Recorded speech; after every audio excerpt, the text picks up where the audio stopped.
Hola amiguitos, saludos, bienvenidos. Bueno, hoy continúo con este libro, El momento estelar de la ciencia. Lo tengo hecho polvo, como veis, se me han saltado las páginas. Bueno, hoy voy a leeros sobre Gregor Johann Mendel, ¿no? Este hombre nació en 1822 y murió en 1884. Aquí comienza a hablar del año 1900, o sea, ya se había muerto. Yo voy a leer lo que pone aquí, ¿vale? Venga, póngase cómodo y comienzo la lectura. En el año 1900, tres científicos convergieron en una encrucijada de la investigación. Cada uno de ellos, sin previo conocimiento de la labor de los otros dos, había hallado las reglas que gobiernan la herencia de caracteres físicos por los seres vivos. Los tres hombres eran Hugo Bries, holandés, Karl Koren, alemán, y Erich Sherman, austrohúngaro. Seguro que no lo he leído. Los tres se aprestaron a anunciar al mundo su descubrimiento, mas no sin hojear antes diversas publicaciones científicas y comprobar si había trabajos anteriores en ese campo. Su asombro fue mayúsculo cuando encontraron un increíble artículo de un tal Gregor Johann Mendel en un ejemplar de una oscura publicación de hacía 35 años. Mendel había observado en 1865 todos los fenómenos que los tres científicos se disponían a exponer en 1900. Los tres tomaron la misma decisión y con una honradez que es una de las glorias de la historia científica, abandonaron toda pretensión de originalidad y llamaron la atención sobre el descubrimiento de Mendel. Bueno, dice que aquello es un ejemplo de heroicidad y de histórica. O sea, porque lo normal hubiera sido que se hubieran peleado los tres por la originalidad del descubrimiento. Eso hubiera sido lo normal, es lo que ocurre, ¿no? Yo recuerdo que hace tiempo leí que aquí también habla de Edison, ¿no? Estuve leyendo sobre Edison, bueno, y era un sinvergüenza de mucho cuidado. Edison, porque contrató a Nikola Tesla, que ese sí fue un gran científico y murió pobre, y mucho más grande que Edison, y sin embargo tuvo poca fama, ¿no? Y le robaba los inventos a Tesla, ¿no? Tesla fue el descubridor de la electricidad alterna, que yo de ciencia, un niño de 10 años sabe más que yo, perdonad. Es así, ¿no?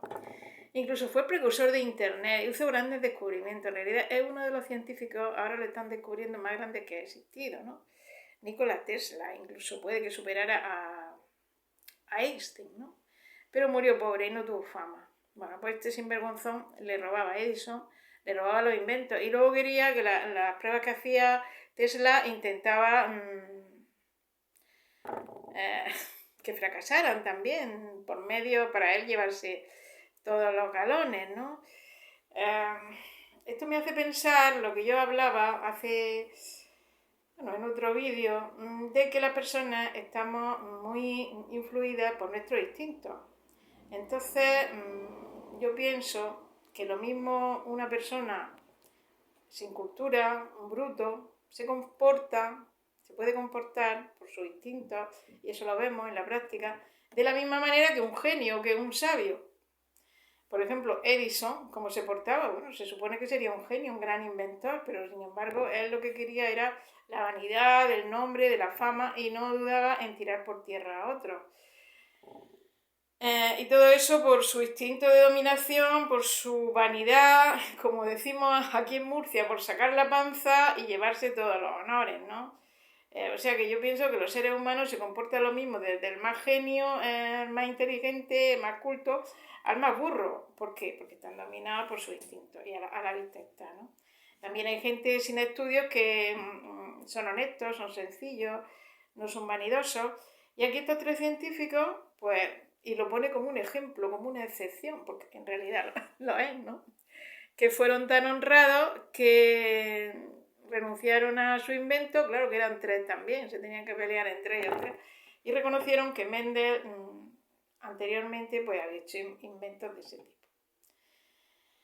Entonces, pues por eso es importante el estudio de los instintos, porque son los que están, los que en la sombra nos llevan a comportamientos. Otro ejemplo, Freud. Bueno, Freud era un hombre inteligentísimo, famoso, todo el mundo lo conoce por el padre del psicoanálisis, el padre de la psiquiatría, pero aparte de eso yo he leído a Freud y bueno, es que era un hombre increíble, ¿no? Porque creo que hablaba 7 idiomas o más. Se había leído El Quijote en español, que tiene tela. Era un hombre, yo he leído ensayos suyos, conocía la obra de Shakespeare, de Dostoyevsky, yo qué sé, de Alfonso D, muchísimo. De hecho, yo cuando lo estaba leyendo, hace tiempo que me dio por leerlo, digo, a lo mejor alguna novela que a mí me haya gustado mucho, pues si la conocía, por ejemplo, yo qué sé, Safo de Alfonso D, ¿no? Una novela que a mí me gustó. Pues él lo decía, dice, y Juan, el protagonista de Safo, pues hace tal cosa y hace tal cosa. Yo había leído la novela hace poco, digo, pero ¿cómo este hombre sabe tanto? Es increíble, conocía la obra de Schopenhauer, de Nietzsche.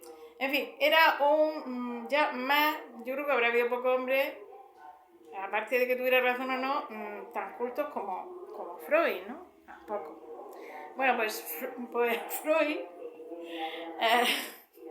resulta que tenía una vanidad y un orgullo y una soberbia fuera de serie. De hecho, a sus ayudantes, pues cuando alguien le hacía la contra, pues lo echaba. De hecho, tuvieron que irse. Jung, que trabajaba con él, la originalidad y el mando de todo lo tenía que llevar él y no escuchaba a los demás. Y si alguno tenía alguna idea original o algo, pues no le hacía caso. Tenían que ser todas las ideas originales de él. O sea, se comportaba como cualquier bruto, como cualquier persona vanidosa que quiere que los demás lo envidien, lo escuchen, lo admiren, ¿no? Todo igual. Lo mismo a los brutos que los genios, ¿no? Por eso digo que es muy importante los instintos. Bueno, yo he intentado a veces estudiarlo, pero en Freud, por ejemplo, habla mucho del instinto sexual, Freud, del instinto de conservación, ¿no? Y luego, al final, ya en algunos ensayos habla del instinto de destrucción, Freud, ¿no? Que decía que cuando una persona, bueno, y también pasa en los animales, ¿no? Cuando siente ira, cuando está frustrado, pues tiene un instinto de destrucción. En fin, es un tema aparte. Ya alguna vez hablaré sobre Freud y sobre los instintos. Y de momento aquí lo dejo, ¿vale? Sigo leyendo lo de Mendel. Gregor Johann Mendel nació en 1822 en el seno de una familia campesina. Su vida transcurrió tranquila y sin grandes avatares, exceptuando su gran descubrimiento. Primero fue monje y más tarde abad en el monasterio de los agustinos de Brünn, Austria. Mendel tenía dos aficiones, la estadística y la jardinería, y de la combinación de ambas sacó buen partido. Desde 1857 y durante 8 años se dedicó a cultivar guisantes.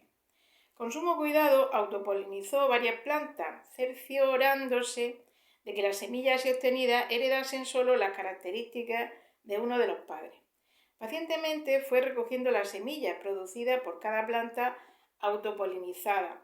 Las plantó una por una y estudió la nueva generación. Comprobó que si plantaba semillas de guisantes enanos, solo crecían guisantes enanos, y las semillas producidas por esta segunda generación también daban guisantes enanos exclusivamente. Las plantas enanas del guisante se reproducían fielmente, digámoslo así. Las semillas de las plantas grandes de guisante no siempre se comportaban de esa manera. Algunas de ellas, aproximadamente un tercio de las que crecían en el jardín, se reproducían fielmente y daban plantas grandes en todas las generaciones. Pero no así en el resto, que era la mayoría. Las semillas de algunas de ellas daban plantas grandes, mientras que las de otras engendraban plantas enanas. Y estas semillas producían siempre 3 veces más de la primera que de la segunda. Evidentemente había 2 clases de plantas grandes del guisante, las que se reproducían fielmente y las que no. Mendel avanzó entonces otro paso. Cruzó plantas enanas con plantas grandes, de las que se reproducían fielmente. Las semillas serían ahora el producto de 2 progenitores desiguales. ¿Qué pasaría? ¿Los descendientes eran unos enanos y otros grandes? Pero no, cada una de estas semillas híbridas engendró una planta grande. Parecía que las características del enanismo habían desaparecido. Mendel autopolinizó luego cada una de las plantas híbridas y estudió los resultados. Los descendientes eran todos ellos del tipo de reproducción infiel. Una cuarta parte de las semillas engendraron plantas enanas de reproducción fiel. Otra cuarta parte dio lugar a plantas grandes de reproducción fiel. Y la mitad restante engendró plantas grandes de reproducción infiel. Es claro que las plantas grandes de reproducción infiel albergan en sí ambas características, la de planta grande y la de planta enana. Cuando se hallaban presentes ambas características, solo se ponía de manifiesto la del tamaño grande, que era por tanto dominante. Pero el enanismo, aunque era recesivo y no visible, seguía estando allí y aparecía en la siguiente generación. Importante en la genética. Mendel halló así su primera ley de la herencia, estudió también la herencia de otras características y elaboró las correspondientes reglas. Pero Mendel era solo un aficionado y no logró que ningún científico importante se interesara en su trabajo. Publicó un artículo en un pequeño periódico local y nadie le prestó atención, y así pasó inadvertido durante 35 años. Mendel murió en 1884, sin proseguir el trabajo que había terminado en 1865 y sin ver reconocida su labor. La ciencia que fundó Mendel se llama hoy día genética. Es una ciencia joven en la que quedan muchas cosas por descubrir. El estudio detenido de cómo se heredan ciertas anomalías físicas ayudará algún día a los médicos a recomendar o a desaconsejar ciertos matrimonios, así como a prever la posible aparición de enfermedades como la diabetes en una persona concreta. La genética mira tanto hacia el pasado como hacia el futuro. El estudio, por ejemplo, de la distribución de los grupos sanguíneos heredados revela hasta cierto punto las rutas que siguió el hombre primitivo en sus migraciones. Por otro lado, la genética de los microorganismos ha adquirido una importancia singular. La manera en que se hereda la capacidad de realizar ciertas síntesis químicas en diversos hongos y bacterias ha revelado a los bioquímicos los caminos exactos por los que se forman determinadas sustancias químicas del cuerpo. Por un trabajo de este tipo recibieron el premio Nobel los doctores G. M. Bigley y E. L. Tatum. Bueno, ya veis que era un hombre que, fue monje, dice aquí, y después fue... está por aquí, no me acuerdo, que estuvo en un convento, monje y... pues ahora no lo veo.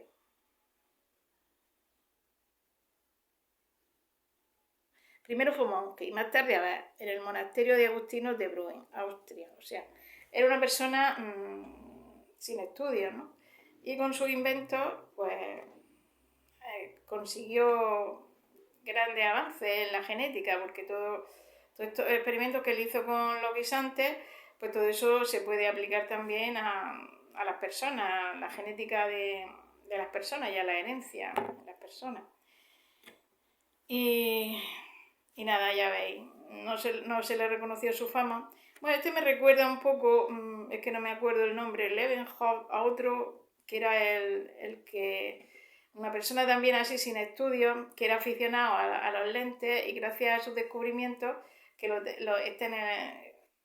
hice también un vídeo sobre ese, Leeuwenhoek o algo así se llama, me recuerda a ese. Gracias a sus inventos después de ahí se inició el microscopio, que el microscopio ha servido pues para en la ciencia avance mucho, en las enfermedades y sobre todo en las enfermedades y en otras cosas, ¿no? Bueno amigos, pues espero que os haya gustado el vídeo. Venga, saludos, besitos.